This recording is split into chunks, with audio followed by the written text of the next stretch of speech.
Hello dear student everyone, welcome to my English channel. बाबू, आज हम आप लोगों को रिमूव टू या रिमूवल टू के बारे में बहुत ही विस्तार और बड़ा ही सरल और आसान ट्रिक के आधार पर पढ़ाने के लिए जा रहे हैं। अभी तक इस तरह से रिमूव टू के बारे में कोई यूट्यूब के अंतर्गत नहीं पढ़ा है, इसलिए आपसे मेरा अनुरोध है कि आप शुरू से लेकर के लास्ट तक वीडियो में बने रहें। रिमूव टू टी डबल जो टू है वह क्रिया विशेषण है, क्रिया विशेषण के रूप में प्रस्तुत है। समझ गए? अब रिमूव टू का प्रयोग या रिमूव टू का ट्रांसफॉर्मेशन जब हम करते हैं तो वाक्य जो रिमूव टू के प्रश्न के अंतर्गत आशय और अर्थ रखता है वही अर्थ बाबू जब हम ट्रांसफॉर्मेशन करते हैं रिमूव टू का तो वही अर्थ प्रदान करता है। सिर्फ अंतर है बाबू स्ट्रक्चर का, सिर्फ अंतर है उनके स्ट्रक्चर का। इसलिए आपसे मेरा अनुरोध है कि शुरू से लास्ट तक पढ़ रहे।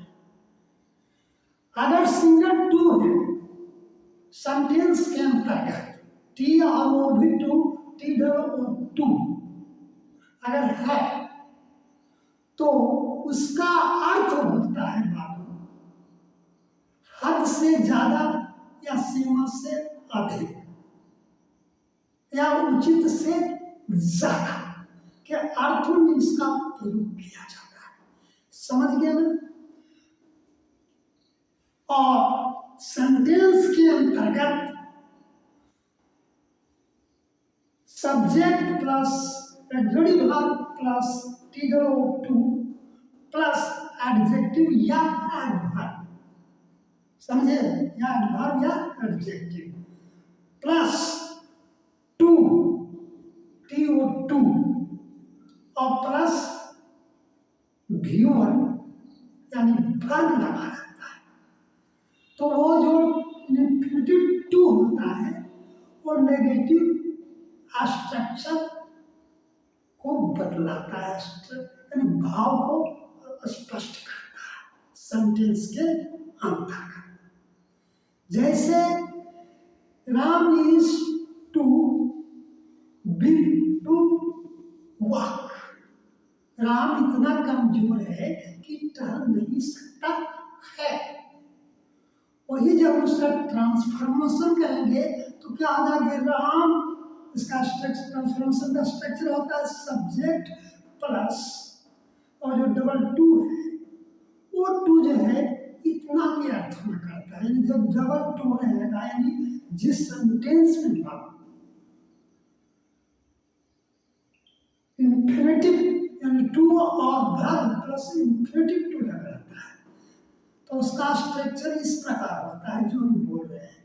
सब्जेक्ट ट्रांसफॉर्मेशन का subject plus adjective verb plus so plus adjective plus diet plus वो जो सब्जेक्ट है उसके प्रोनाउन। अगर कोई नाउन है तो उसका प्रोनाउन होगा, अगर पुरुष है तो ही होगा, और शी है तो सॉरी कोई लड़की है या कोई औरत सीता है गीता है या सी रहेगा तो सी रह जाएगा। समझ गए ना? और गीता है रीता है या कोई लड़की का नाम है तो क्या हो जाएगा जी? सी हो जाएगा। प्लस अगर प्रेजेंट टेंस के अंतर्गत है सेंटेंस तो क्या होगा जी? कैन नॉट का प्रयोग होगा। और पास्ट टेंस के अंतर्गत सेंटेंस है बाबू तो क्या हो जाएगा? कुड नॉट हो जाएगा प्लस V1 करके वाक्य को बनाया जाता है। अब आए बोर्ड पर। In remove to there are two kinds of to in use. Remove too के अंतर्गत टू का प्रयोग टी डॉट और टू जिसका होता है अधिक से ज्यादा के अर्थ में, उसको दो टाइप से प्रयोग करते हैं। एक पहले ध्यान removal too there are two kinds of too in use. Sentence यानी रिमूव टू के सेंटेंस में टू का प्रयोग हम दो ढंग से करते हैं। एक करते हैं सिंगल, जिस सिंगल टू का प्रयोग सिंगल नहीं, एक टू जो अर्थ प्रदान करता है हद से ज्यादा या उचित से ज्यादा या सीमा से अधिक के अर्थ में सेंटेंस के अंतर्गत आता है। दूसरा आता है डबल टू, जो कि मैंने पहले स्ट्रक्चर को बता दिया। ए टू में मतलब होता है जो डबल टू जो रहेगा, तो ए टू जो है इतना का अर्थ में, और ए टू जो है इनफिनिट के होते हैं जो कि नेगेटिव सेंस प्रदान करता है। समझ गए? अब आए remove too of single too का। हम अभी आपको सिंगल टू के बारे में पढ़ने के लिए जा रहे हैं। First of all remove too of single too, हद से ज्यादा के अर्थों में सिंगल टू का प्रयोग होता है या किया जाता है। समझ गए? हद से ज्यादा के अर्थों में सिंगल टू का प्रयोग वाक्य के दो स्थान पर होता है। समझे? पहला है बाबू in the beginning of sentence, एक जो टू का प्रयोग होता है बिगिनिंग यानी वाक्य के प्रारंभ। समझ गए? दूसरा है बाबू मिड द सेंटेंस, सेंटेंस के बीच। समझ गए? अब स्टार्टिंग यानी बिगिनिंग में जो होता है too much, too many in the beginning, beginning sentence में अगर रहे यानी टू मच या टू मेन बिगिनिंग यानी वाक्य के प्रारंभ में रहे। समझ गए? तो इसका परिवर्तन बाबू ट्रांसफॉर्मेशन में होता है। क्या होता है जी? मोर देन के अर्थों। समझ गए ना? Now it is complete to it requiring sense of proper के अर्थों में होता है। समझ गए ना? अब फॉर एग्जाम्पल उदाहरण के लिए too much money makes us proud, सीमा से अधिक धन हमें घमंडी बनाता है। समझ गए? इसका ट्रांसफॉर्मेशन होगा, सेंस वही होता है, सिर्फ स्ट्रक्चर का परिवर्तन होता है। इसमें टू मच जो है वो मोर देन परिवर्तन हो जाएगा, और उसके बाद सब्जेक्ट मोर देन में परिवर्तन हो जाएगा, और रिक्वायर्ड का प्रयोग होगा, प्लस सब्जेक्ट होगा, प्लस ऐसे कहिए सीधा सीधे मोटा मोटी अर्थों में कि क्या होगा कि टू मच का परिवर्तन मोर देन रिक्वायर्ड में होगा, और उसके बाद जो का त्यों सेंटेंस को डाल। समझ गए ना? आप देखिए सेंटेंस को, टू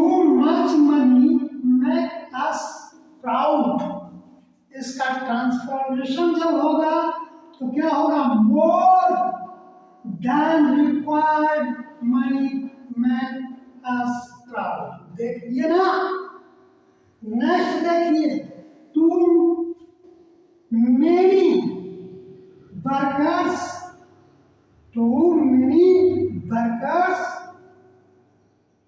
प्रोड्यूस नथिंग। इसका होगा, ये जो टू मेनी है बाबू, देखिए टू मेनी बदल जाएगा मोर देन रिक्वायर्ड। समझे, ये भी उसी अर्थ में बदलेगा। वर्कर प्रोड्यूस नथिंग, यानी जब करते हो उतार देंगे, सिर्फ मोर टू मेरी है, उसको हटा करके के बाबू सिर्फ क्या करेंगे कि मोर देन रिक्वायर्ड लिख देंगे और जो कहते हो सेंटेंस को उतार देंगे। समझ गए ना?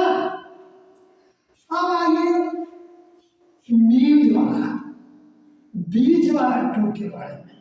सिंगल जो रहेगा तब, single to meet the sentence, sentence के बीच में सिंगल टू रहता है। ये भी अधिक या उचित से ज्यादा के अर्थों में प्रयोग किया जाता है। समझ गए ना? अब उदाहरण के लिए देखिए, एग्जाम्पल के लिए, the weather is too hot, the weather is too hot। अब यहाँ पर देखिए, टू जो है, टू सीमा से अधिक या उचित से अधिक, समझे, या हद से ज्यादा के अर्थ प्रदान कर रहा है। समझ गए?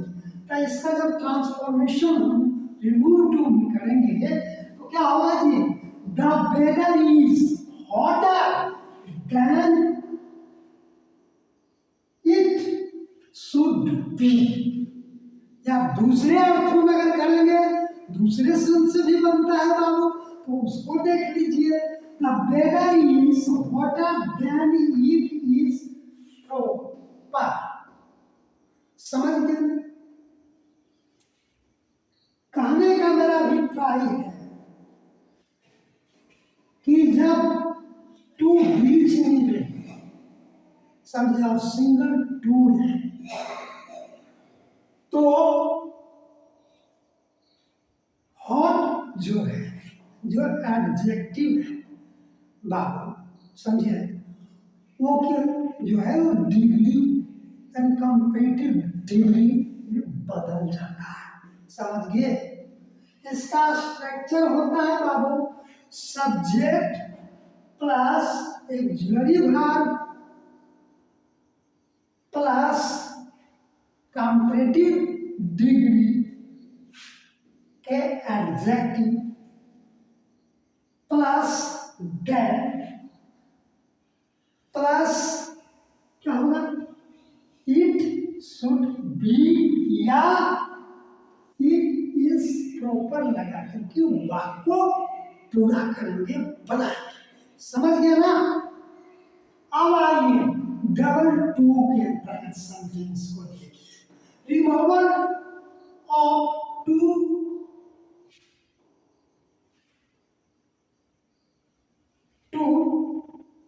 एंड टू, यानी दो टू का प्रयोग जो सेंटेंस में होता है। समझ गया? किसी वाक्य में डबल टू यानी टू एंड टू यानी इंफिनिट लगा करने का मतलब है कि जिस रिमूव टू के सेंटेंस में, समझ गए, to plus adjective plus infinite to लगा है। समझ गए? तो उसका प्रयोग चार सेंस में होता है, यानी चार ढंग से इसका प्रयोग किया जाता है सेंटेंस के अंतर्गत। ध्यान दीजिएगा, किसी वाक्य में डबल टू एंड टू का प्रयोग 4 सेंस में होता है। पहला होता है इनएबिलिटी, दूसरा होता है हैबिट, तीसरा होता है और नन लिविंग, और चौथा होता है नेचुरल थिंग्स एंड इम्पैक्टिंग अस के सेंस में। समझ गए? आप सेंटेंस के माध्यम से समझे। इनएबिलिटी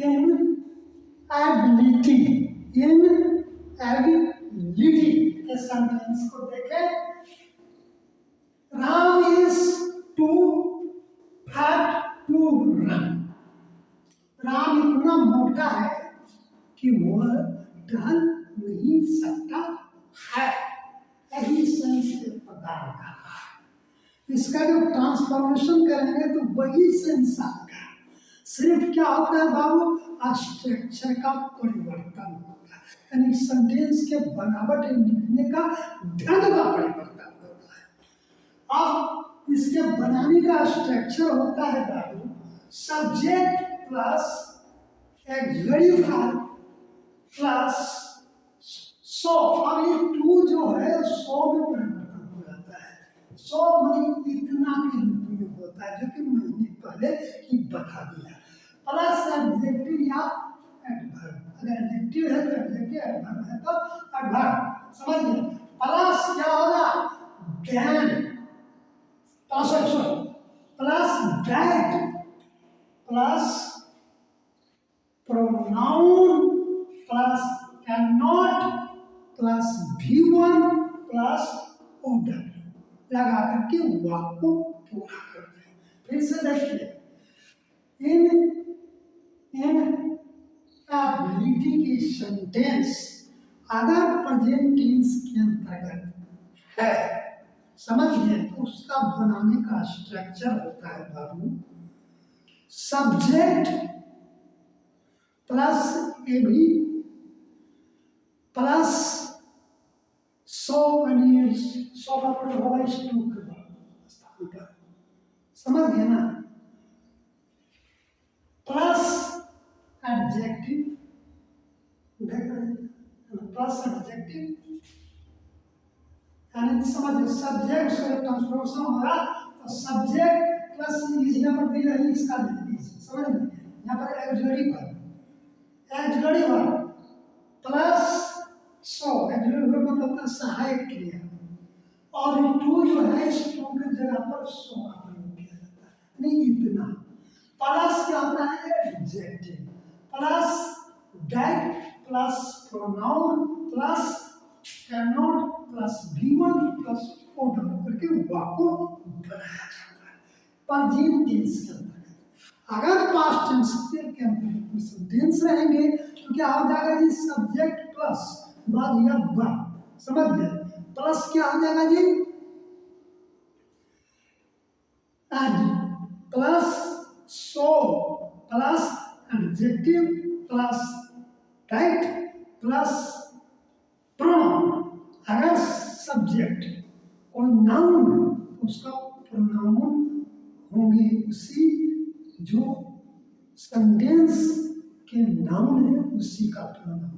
अगर कोई टू लड़का जैसे राम है तो उसका ही हो जाएगा, कोई लड़की है तो उसका क्या हो जाएगा जी, सी हो जाएगा। अगर मान लिया सेंटेंस में बाबू ही है, समझ गए, यानी कि जो आगे का स्ट्रक्चर रहेगा, आगे का स्ट्रक्चर सेंटेंस के प्रारंभिक जो सब्जेक्ट खड़े होंगे उन्हीं के अनुसार से दैट के बाद, समझ गए, प्रोनाउन प्रस्तुत किया जाता है। प्लस कैनॉट लगा करके वाक्य बनाया जाता है प्रेजेंट टेंस में, और पास्ट टेंस में वुड नॉट लगा करके वाक्य बनाया जाता है, बनाया जाता है। समझ गए ना?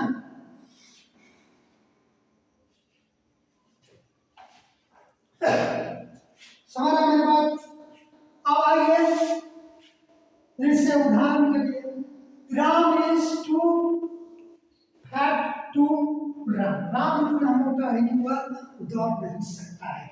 इसका क्या हो जाएगा, Ram is so big that he can not run. समझ गए? अब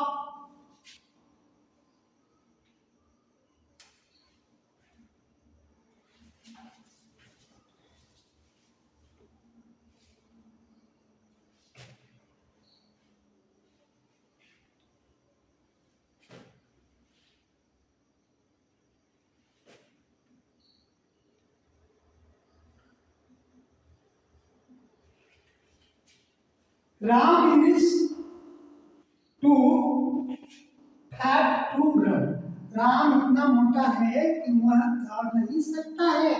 क्या हो जाएगा उसका transformation, Ram is so fat that he can not run, Ram इतना मोटा है कि वह दौड़ नहीं सकता है।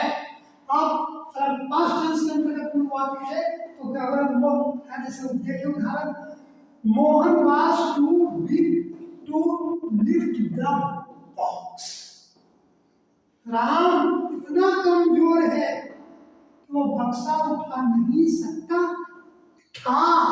समझ गए? तो उसका ट्रांसफॉर्मेशन हो जाएगा, क्या हो जाएगा जी, Mohan was so weak that he cannot lift the, that he could not, ध्यान दीजिएगा, Ram was too weak to lift the dogs, Ram Mohan इतना कमजोर था कि वह बक्सा उठा नहीं सकता था। वही बात ट्रांसफॉर्मेशन किया जाता है, सिर्फ स्ट्रक्चर का परिवर्तन होता है, सेंस दोनों का समान होता है। अब देखिए, Ram was so big that he could not walk, could not lift the box. समझ रहे हैं मेरी बात?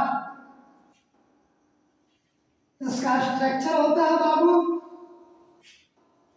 पास्ट टेंस के अंतर्गत subject plus was plus so plus adjective plus that plus could not plus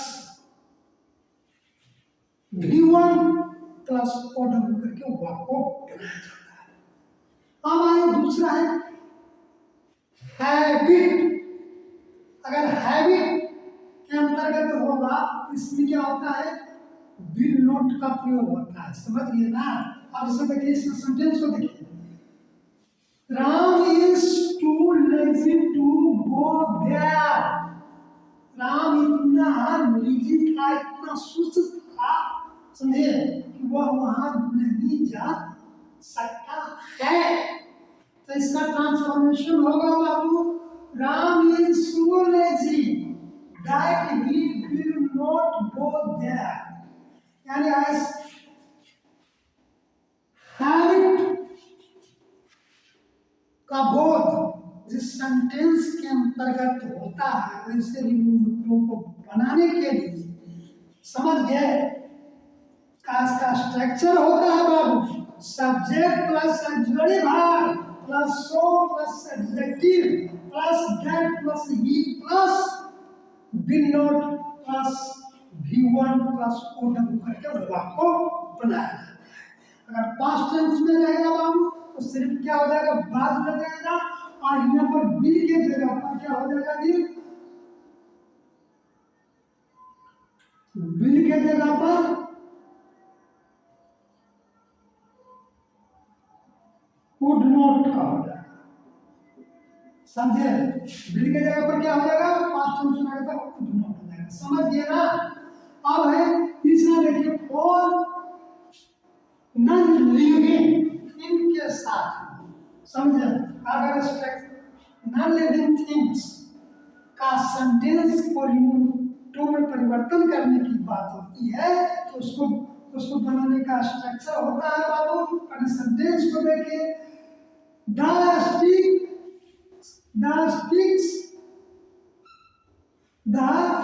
sticks to hard to burn। अब ये plural है ना, स्टिक्स आर लगे हुए हैं, तो यहाँ पर कोई तरह का मतलब कि सस्पिशन का जगह नहीं है बाबू। यानी इसका जो भाग रहेगा वही भाग होगा, समझ गए। सिंगुलर भाग है तो सिंगुलर रहेगा, प्लूरल भाग है तो प्लूरल रहेगा, समझ गए। सब्जेक्ट प्लस ये भी मतलब जो हम कह रहे हैं ऑक्सिलरी भाग, जो ऑक्सिलरी भाग ऊपर है वो नीचे हो जाएंगे, और सो के सोए रह जाएगा। प्लस क्या हो जाएगा, एडजेक्टिव तो एडजेक्टिव रहेगा। प्लस क्या हो जाएगा जी, इसमें जरा सा ध्यान देने की बात होती है। अब यहाँ पर देखिए कर रहा है, इसमें कैन नॉट बी लगा था और उसका वर्ब का तीसरा लगता है, यानी फॉर लिविंग थिंग्स के सेंटेंस में ट्रांसफॉर्मेशन करने का रूल है रिव्यू 2 का, कि subject plus auxiliary verb plus so plus adjective plus क्या होगा, प्रेजेंट टेंस के अंतर्गत रहेगा, समझे। प्लस क्या हो जाएगा, इसका स्ट्रक्चर ध्यान से दीजिएगा। सब्जेक्ट बहुत मतलब मार्मिक है, इससे बोल रहे हैं। और लिविंग थिंग्स के उसका स्ट्रक्चर होता है कि subject plus auxiliary verb plus so plus adjective, है ना, प्लस क्या हो जाएगा,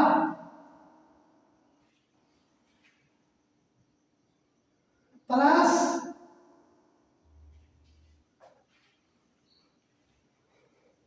प्रोनाउन, समझे।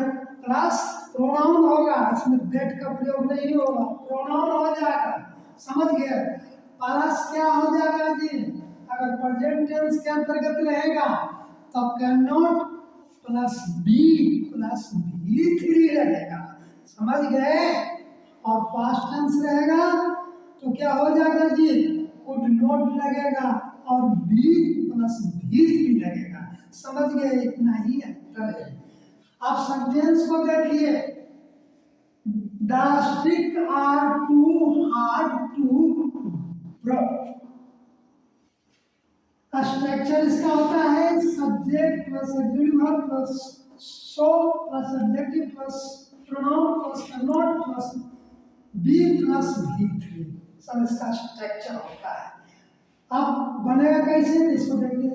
The stick is so hard, so hard it can not be broken, हो गया ना।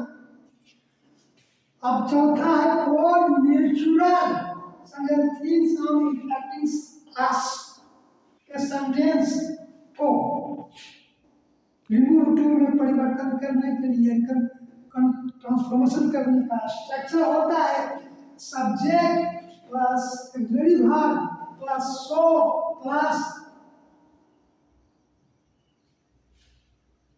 एडजेक्टिव प्लस दैट प्लस, अब इसमें नो, इसमें याद रखिएगा वन या बी लगा करके सब्जेक्ट को रखा जाता है, समझ गए ना। नेचुरल वर्ब में समझिए, या वन लगाइए या इट लगाइए या बी लगा करके वर्ब को बनाया जाता है। अब यहाँ पर सेंटेंस है आपको, the sun is too hot to go out. The sun is too hot, सूरज इतना गर्म है कि कोई बाहर निकल नहीं सकता है, समझे।